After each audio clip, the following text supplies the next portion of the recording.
Well, my first thought was the California Attorney General is a few days late and about $1 billion short. I mean, where has he been?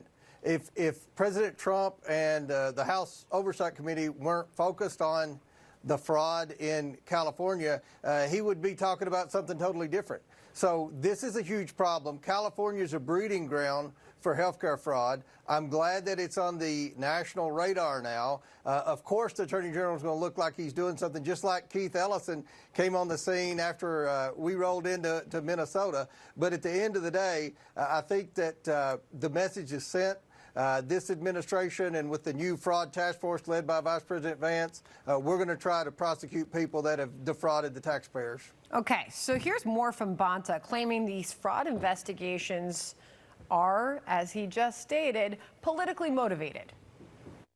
There's fraud in Texas. There's fraud in Florida. There's fraud in Ohio. It is unfortunate that there are those in this federal administration who can only see things through a political lens and want to politically weaponize, and they love to go after the fourth largest economy in the world.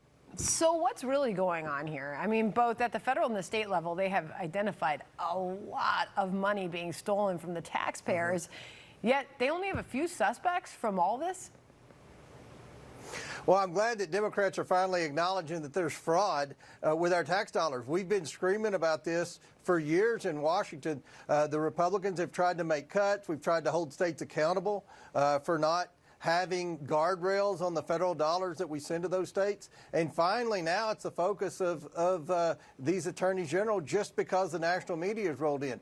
He's right. There's fraud in all 50 states. I can tell you with firsthand knowledge, there's fraud in Kentucky. We're trying to do everything we can to eliminate waste, fraud, abuse, and mismanagement in the federal government. But when you talk about Minnesota and California, those states are special. I mean, there is an excessive amount of fraud in those states. The governors of both Minnesota and California have known about it, as have the Attorney General, but nobody's done anything about it until now, and we're going to continue pushing in Congress.